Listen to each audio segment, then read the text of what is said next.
Bueno, continuando con nuestro libro, Las obras maestras del retrato breve, estamos con nuestro primer relato, ¿verdad?, que es un cuento, el cuento del zurdo de Tula y la pulga de acero. El autor es, dijimos, Nikolai Leskov. Entonces, en este cuento ya vimos que el emperador ruso, Alejandro Pavlovich, dice que se va a recorrer Europa y va a dar a Inglaterra, y ahí en Inglaterra le regalan una pulga muy pequeña, que supuestamente es la gran admiración ahí de los ingleses. Entonces esa se va muy emocionado, y cuando regresa a Inglaterra, regresa a Rusia con ella. Entonces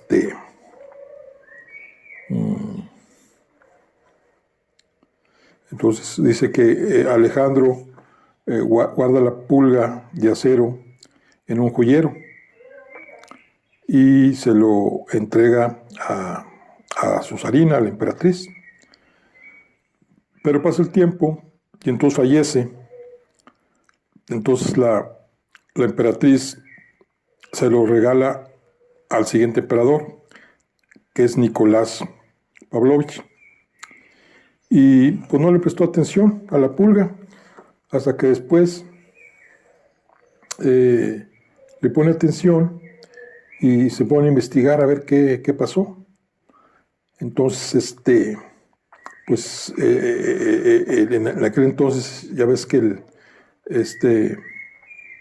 Alejandro iba con Pavlov, su plató, y le mandan llamar, y pues él dice que es una pulga que si le dan cuerda en la pancita se mueve y esto y lo otro. Y entonces el nuevo zar dice, bueno, pues vamos a investigar a ver de qué se trata eso, ¿verdad? Y en eso va el cuento. Entonces aquí vamos a iniciar lo que es el capítulo 5. Dice que Platón, tomó la pulga de acero y al pasar por Tula, camino del Don, la mostró a los armeros, a quienes comunicó las palabras del zar, y preguntó luego, ¿qué piensa, cristiana gente? Y dice, los armeros le respondieron.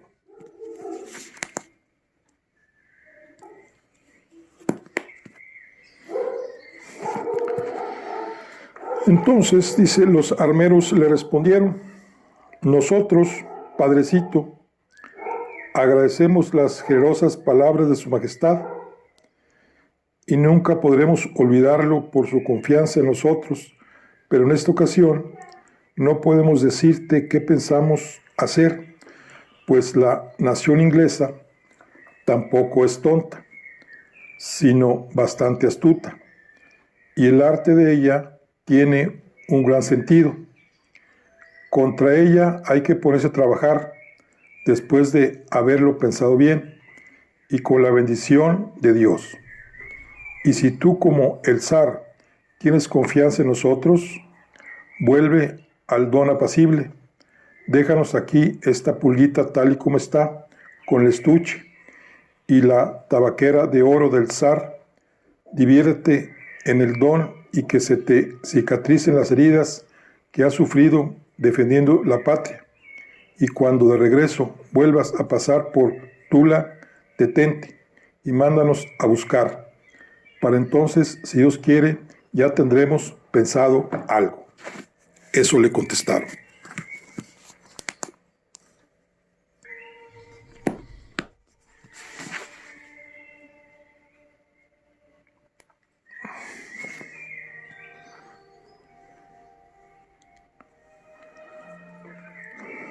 Platón no estaba del todo satisfecho de que los maestros de Tula pidieran tanto tiempo y además no dijeron claro qué es lo que esperaban hacer. El buen atamán les atacó por todos lados, hablándoles con toda su astucia de cosajo del don. Pero los maestros de Tula no se dejaban poner un pie delante en cuanto a astucia se refiere, pues la idea que se les había ocurrido en cuanto vieron la pulga era tan atrevida que no confiaban en ser creídos ni por Platón, por lo tanto querían realizar su audaz invención y entregarla una vez terminada. Dijeron al atamán: nosotros mismos no sabemos qué vamos a hacer, pero confiamos en el Señor, y quizá no dejemos en mal lugar la palabra con que el zar nos ha honrado. De este modo, Platón vio 1000 rodeos, y los de Tula hicieron lo mismo. Platón dio 1000 y 1000 rodeos, pero al ver que no había forma de coger en renuncio a los de Tula, les entregó la tabaquera con el infusorio y les dijo: en fin, ¿qué le vamos a hacer? Sea como ustedes quieren, los conozco, sin embargo, ¿qué le vamos a hacer? Creo en ustedes, pero tengan cuidado de no cambiarme el brillante y de no estropear esa delicada obra inglesa. Y no se duerman, pues yo viajo rápido. Antes de 2 semanas saldré del Don apacible para Petersburgo, que para entonces tengan sin falta algo que mostrar al soberano. Los armeros disiparon todas sus inquietudes. El fino trabajo inglés no lo estropearemos, no cambiaremos el brillante, y con 2 semanas tenemos tiempo de sobra. Cuando pases por aquí de vuelta, tendrás algo digno de ser presentado a su majestad soberana. Sin embargo, no dijeron lo que sería ese algo digno. Capítulo 6. Platón se marchó de Tula, y los armeros, que eran 3 de los más expertos, y entre los que había un visco zurdo con un lunar en la mejilla y con los pelos de las sienes arrancados de cuando era aprendiz, se despidieron de sus camaradas y familiares, y sin decir a nadie ni palabra, tomaron sus saquitos, los llenaron de provisiones y desaparecieron de la ciudad.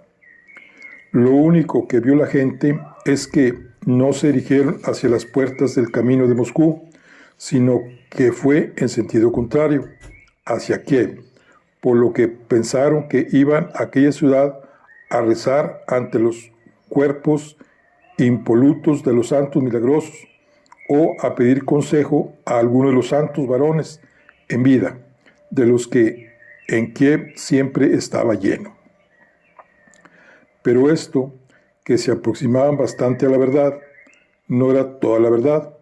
Ni el tiempo ni la distancia permitían a los maestros de Tula perder 3 semanas para ir a pie a Kiev, y además tener tiempo luego para hacer el trabajo que habría de cubrir de vergüenza a la nación inglesa.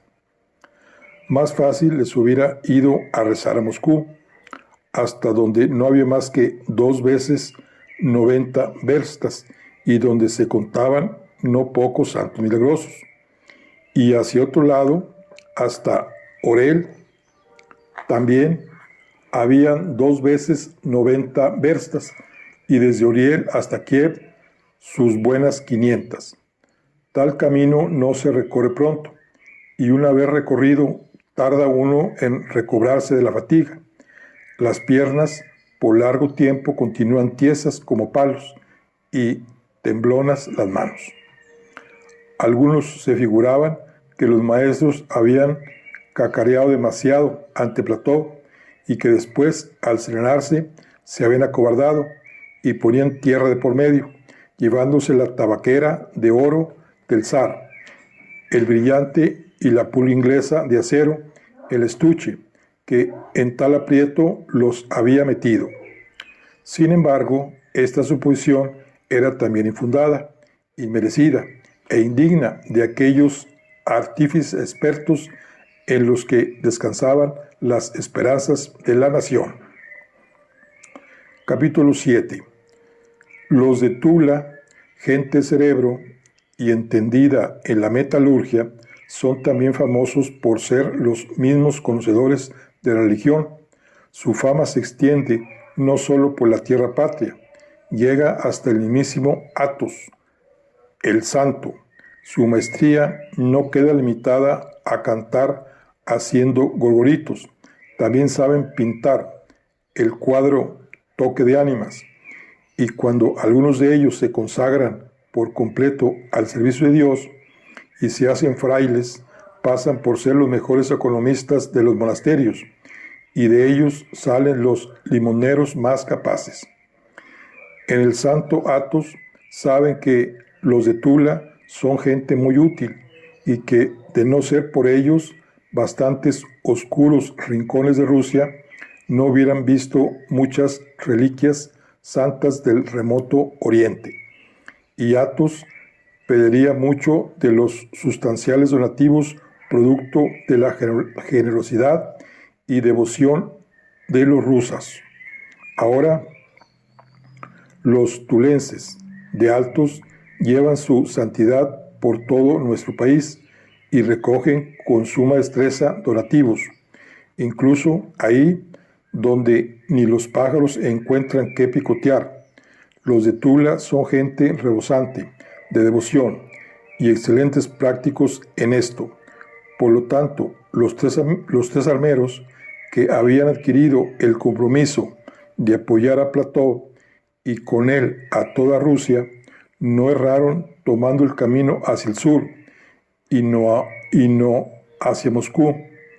No iban ni mucho menos a Kiev, iban a Mesens, cabeza de partido de la provincia de Orel, donde se encontraba un antiguo ícono de San Nicolás, labrado en piedra, y que había llegado ahí en los tiempos más remotos, navegando por el río Such sobre una enorme cruz, también de piedra.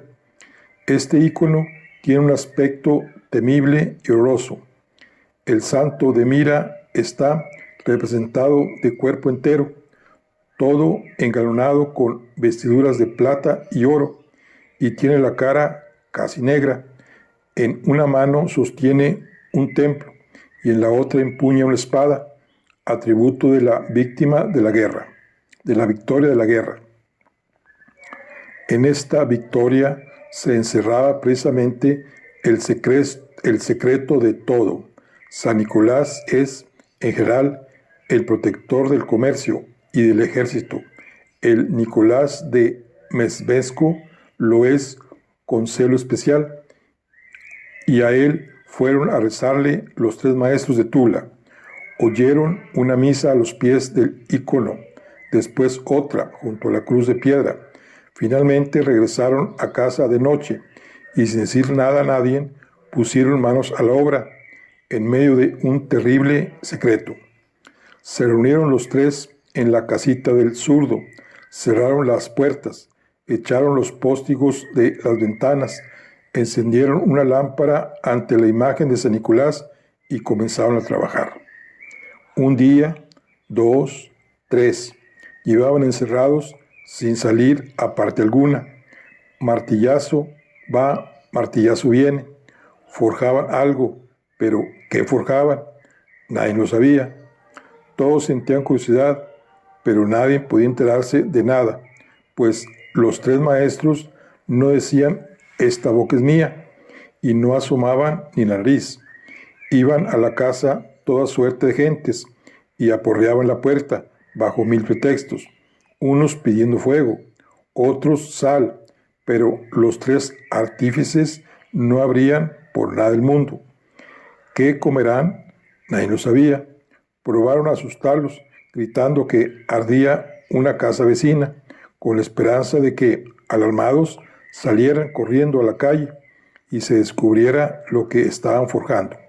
Pero nada hacía mella en los astutos armeros. El zurdo fue el único que, asomándose una vez hasta los hombros, gritó: «Ardan ustedes, que nosotros no tenemos tiempo». Y dichas estas palabras, escondió su cabeza desplumada. Cerró de golpe el postigo y reanudaron su trabajo. Y por las rendijas más pequeñas, Solo se veía que en la casa estaba encendido el fuego y se oía como unos martillitos ligeros golpeaban en sonoros yunques. En una palabra, todo se hacía en tan terrible secreto que nada se podía averiguar. Se prolongó aquello hasta que el cosajo Plató regresó del don apacible para volver a palacio, y en todo ese tiempo los maestros no se vieron ni hablaron con nadie. Capítulo 8. Plató viajaba muy aprisa y con gran boato. Iba en un carruaje abierto, en cuyo pescante se sentaron 2 ordenanzas cosacas con látigos, a ambos lados del cochero, al que golpeaban sin compasión para que galopara. Y si alguno de los cosacos se dormía, Plató mismo le daba un puntapié desde el carruaje, y entonces volaba más bien que corría. Estas medidas de estímulo producían tan buen efecto que en ninguna posta se podía tener a los caballos, que siempre la dejaban 100 saltos atrás antes de parar. Entonces los cosacos volvían a estimular al cochero y los caballos volvían a la puerta de la posta. Así llegaron a Tula, donde también fueron a dar a unos 10 saltos de la puerta de Moscú, pero después uno de los cosacos sacudió de nuevo al cochero en sentido contrario y pararon junto a la gradería de la posta para enganchar caballos de refresco. Plató no se apió del carruaje y mandó a uno de los ordenanzas que trajera a su presencia a los armeros a quienes había dejado la pulga. Corrió el ordenanza para hacerles presentar deprisa y traer al atamán aquella obra que debían dejar en pañales a los ingleses. Apenas este ordenanza se había alejado, Plató envió a otros en seguimiento para que volvieran cuanto antes. Cuando se quedó sin sus ordenanzas, se puso a enviar a los curiosos, y él mismo, impaciente, sacó los pies del carruaje y, deseoso de correr, rechinaba los dientes como un condenado, porque para su impetuoso carácter le parecía que tardaban mucho. En aquellos tiempos exigían que todo se hiciera con gran puntualidad y rapidez para que no se perdiera ni un minuto por el bien de Rusia. Capítulo 9. Los maestros tulenses, que hacían una obra sorprendente, estaban terminando su trabajo en aquel preciso instante. Los ordenanzas corrieron en su busca, echando los hígados por la boca, pero los curiosos no llegaron, pues tanto miedo les daba la visita de Plató que se metieron en sus casas de golpe, y cada uno se escondió lo mejor que pudo. Los ordenanzas, en cuanto alcanzaron la casa del zurdo, llamaron a los maestros a grito pelado, y al ver que no les abrían, se pusieron, sin más ceremonias, a arrancar las bisagras de los postigos, pero las bisagras eran tan fuertes que no se dieron ni un pelo. Entonces tiraron de las puertas, mas estas estaban trancadas con una estaca de roble. Cogieron los ordenanzas un tronco que había tirado en la calle, y como bomberos alzaron con él el alero de la casita, y en un santiamén mandaron el tejado al diablo. Pero en cuanto hicieron esto, se cayeron de espaldas, pues del cuartico donde sudaban a chorro los maestros se elevó una espiral tan perfumada que era capaz de matar a cualquiera llegado del aire fresco. Los enviados de Plató gritaron: ¿qué es lo que hacen, pillos hijos de perra? Como tienen la desvergüenza de corromper así el aire con su espiral, están dejados de la mano de Dios. Los maestros respondieron: ahora mismo clavaremos el último clavito y en cuanto terminemos les haremos entrega del trabajo.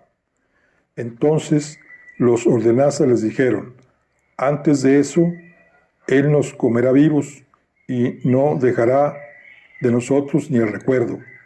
A lo cual los maestros contestaron: no le dará tiempo a tragárselos, pues mientras hablaban, hemos clavado el último clavo. Corra y díganle que ahora, enseguida, te llevamos el trabajo. Volaron hacia Plató los ordenanzas, si bien llenos de recelo, creían que los maestros los engañaban, y por eso corrían y no cesaban de volver la cabeza. Pero los maestros los seguían y a tan buen paso que ni siquiera tuvieron tiempo de arreglarse como correspondía para ponerse delante de él, y por el camino se abrochaban los corchetes de sus casacones. 2 de ellos no llevaban nada en las manos, y el tercero, el zurdo, llevaba en una funda verde el joyero del zar con la pulga de acero inglés. Capítulo 10. Los ordenanzas llegaron frente a Plató y le dijeron: aquí están. Plató corrió hacia los maestros: ¿listo? Todo está listo. Y le entregaba el joyero. Los caballos ya estaban enganchados. El cochero y el lacayo ocupaban sus puestos.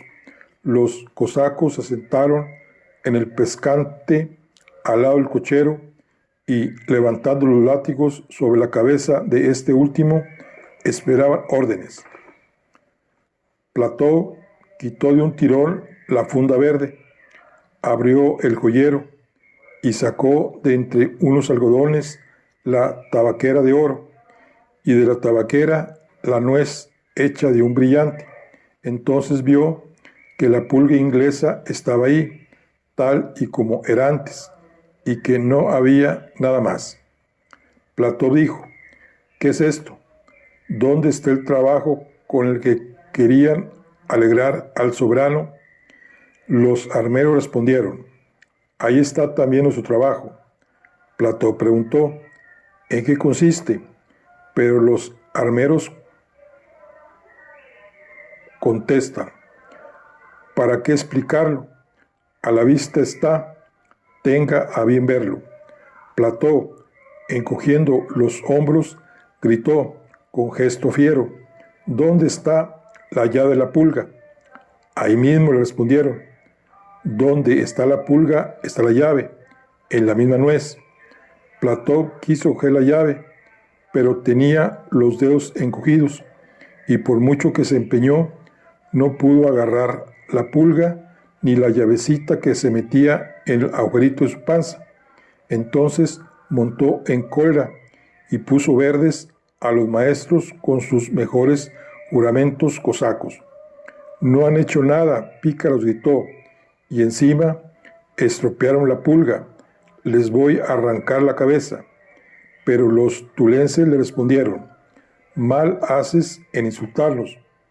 Por ser vuestra merced enviada del zar, estamos obligados a soportar todas sus injurias, pero ya que duda de nosotros y nos cree capaces hasta de denigrar el nombre del soberano, no le diremos ahora el secreto de nuestro trabajo.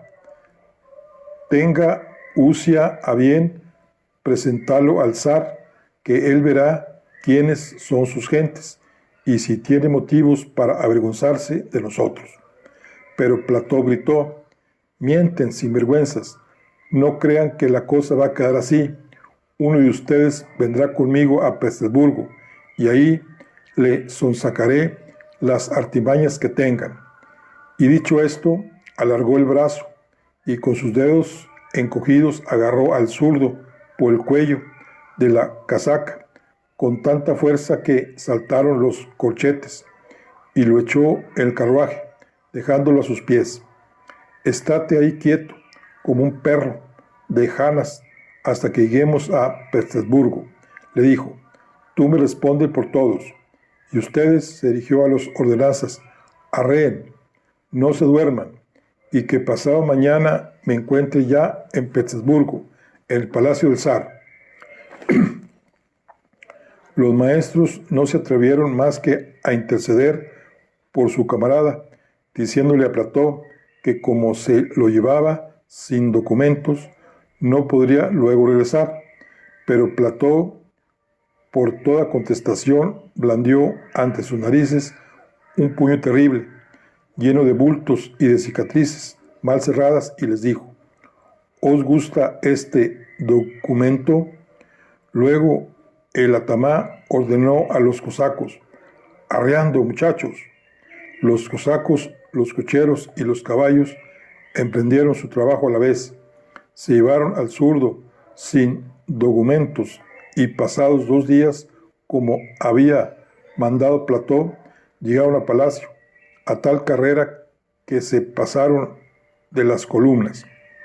Platón se apeó y prendiéndose todas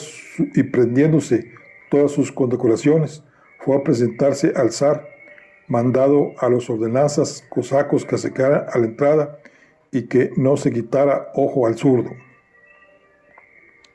Capítulo 11. A Platón le daba miedo presentarse al zar, pues Nicolás Pavlovich era muy observador y tenía una memoria de elefante. No olvidaba nada. Platón sabía que, sin falta, le iba a preguntar por la pulga, y aunque en su vida no se había asustado ante ningún enemigo, esta vez se acobardó, entró en palacio con el joyero y a hurtadillas lo escondió tras de la estufa de una de las salas. Hecho esto, Platón entró en el despacho del zar y sin más preámbulos se puso a contarle de que hablaban entre sí los cosacos del don apacible. Pensaba en tener hacia el zar. Si éste se acordaba y hacía mención de la pulga, le respondería entregándosela, pero si no preguntaba por ella, callaría y daría a la ayuda de cámara la orden de esconder al joyero y al zurdo de Tula. Lo metería en un calabozo de la fortaleza sin plazo fijo para que permaneciera ahí hasta que fuese necesario. Pero el zar Nicolás Pavlovich no se le olvidó nada, y en cuanto Platón concluyó su relato acerca de las conversaciones de los cosacos, le preguntó: ¿han demostrado mis maestros de Tula que pueden hacer algo mejor que ese enfusorio inglés? Platón respondió tal y como creía que la cosa era realidad: el enfusorio, majestad, continúa igual que estaba, y yo lo he traído otra vez sin que los maestros de Tula hayan podido hacer nada digno de asombro.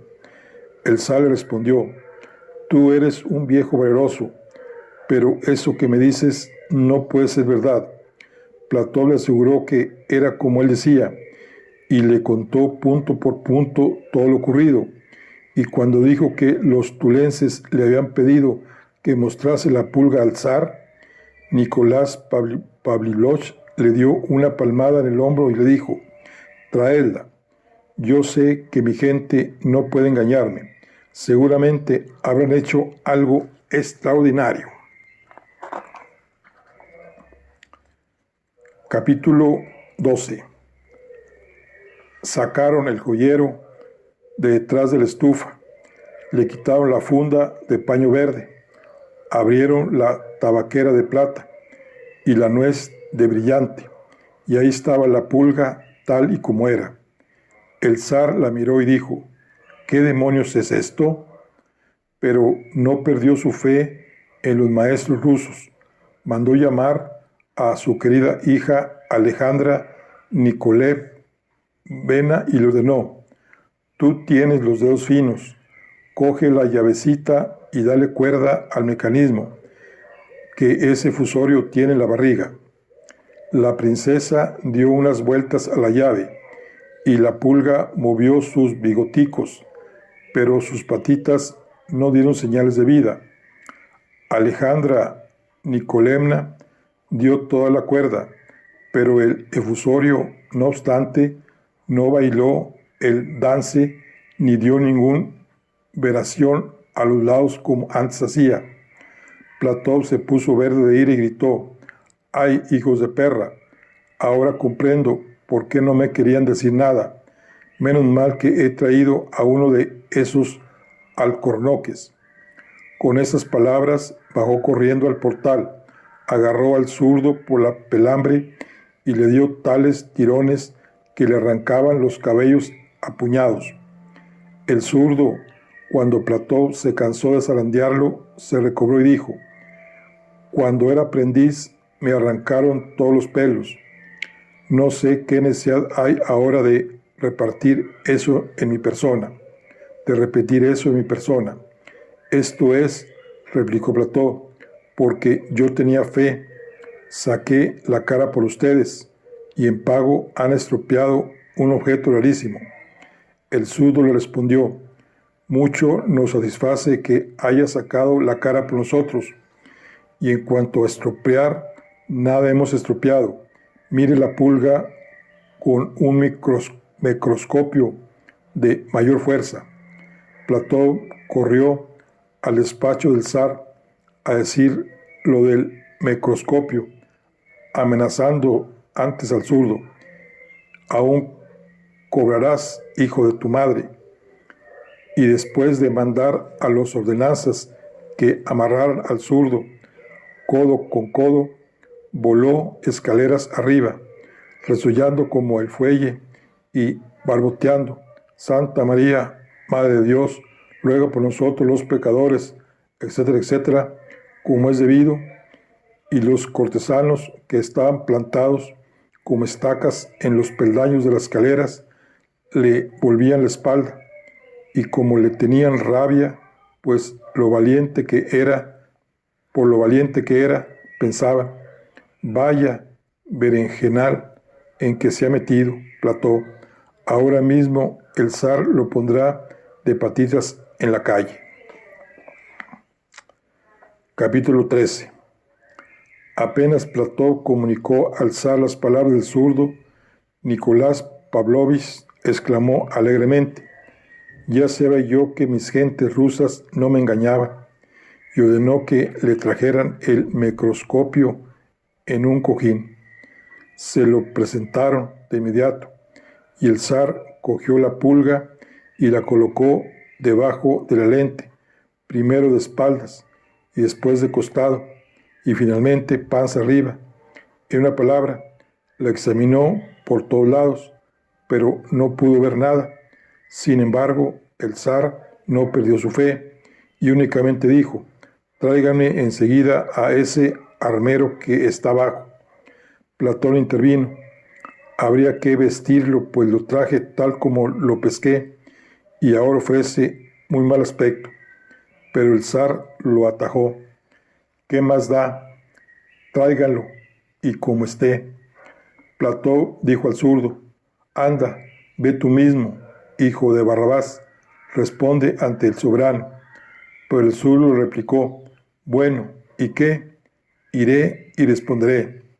Y subió tal y como estaba, con sus botazas, una pernera metida en la caña y la otra colgando, con su casacón hecho una lástima, sin corchetes, ya que los había perdido, con el cuello roto, pero él como si nada, más fresco que una lechuga. ¿Y qué? Pensaba: si el zar desea verme, debo ir, y si no tengo documentos, no es mía la culpa, y he de decirle por qué ha ocurrido esto. En cuanto el zurdo entró e hizo sus reverencias, el zar soltó la siguiente pregunta: ¿qué quiere decir esto, hermano, que hemos mirado así y asá, incluso con el microscopio, sin poder ver nada en particular? El zurdo le respondió: no habrá mirado mal la vuestra majestad. Los cortesanos le indicaban con gestos que no hablaba como era debido, pero el zurdo nada sabía de los artificios palaciegos, si había que hablar con halagos o con pillerías. Por eso hablaba de la manera más sencilla. El zar dijo: dejen a un lado su finura, que responda como buenamente pueda. Y a renglón seguido explicó al zurdo: fíjate, nosotros la hemos puesto así, y colocó la pulga bajo el microscopio.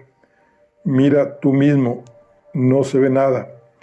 El zurdo le contestó: así, majestad, no es posible ver nada, pues tu trabajo le oculta su secreto a un microscopio de tan poco aumento.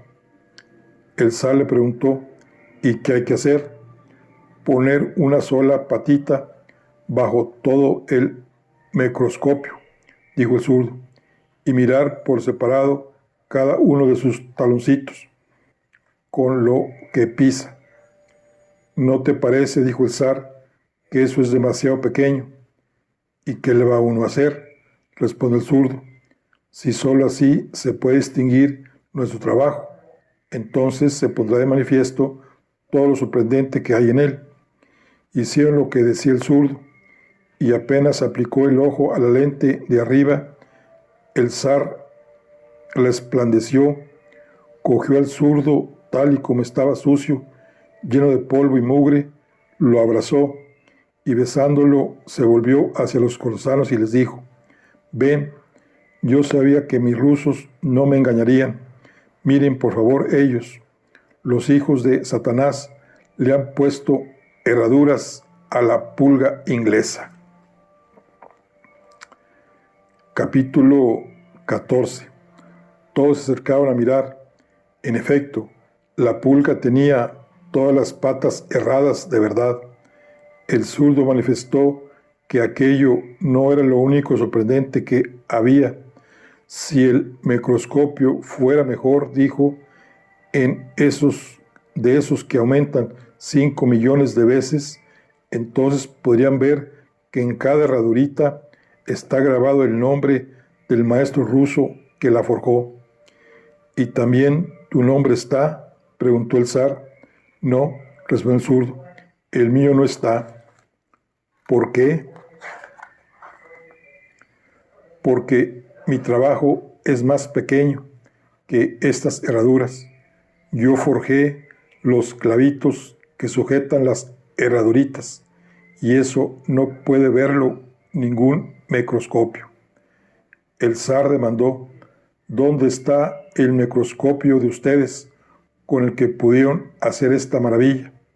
El zurdo le contestó: nosotros somos pobres y por nuestra pobreza no tenemos microscopio, lo hacemos a ojo. Entonces los cortesanos, al ver el triunfo del zurdo, comenzaron a besarlo, y Platón le regaló 100 rublos y le dijo: perdón, hermano, que te haya tirado de la pelambre. El zurdo le respondió: que Dios te perdone, no es la primera vez que semejante trueno cae sobre nuestra cabeza.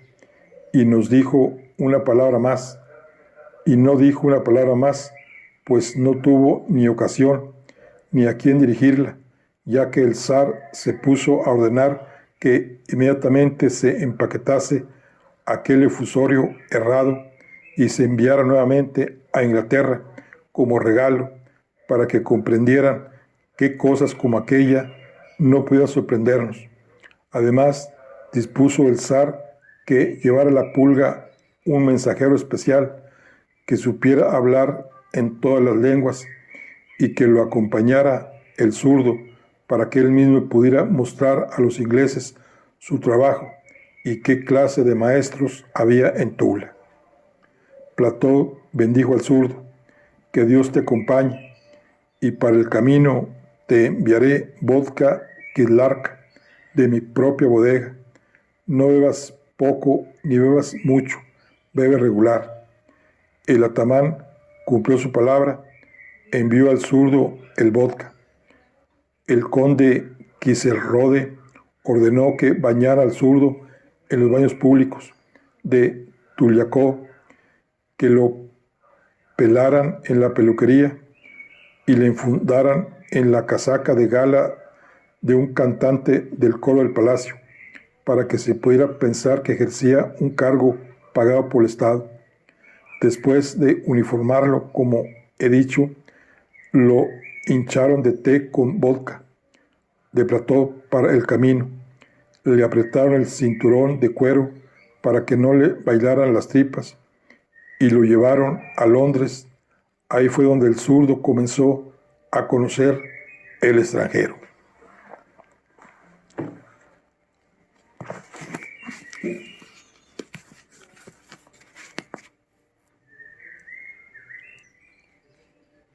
Bueno, aquí concluimos lo que es la segunda parte del cuento.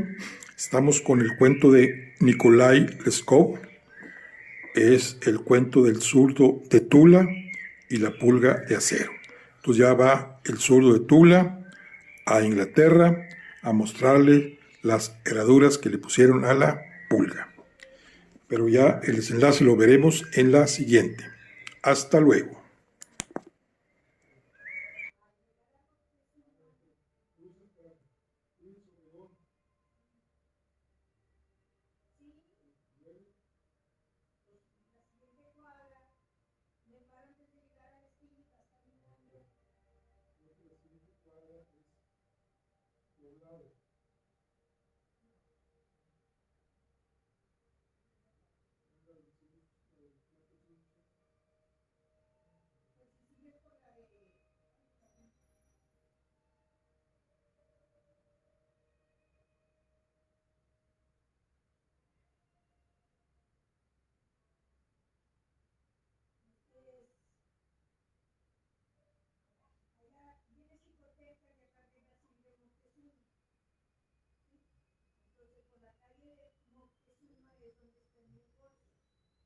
Dice por Jicotenca.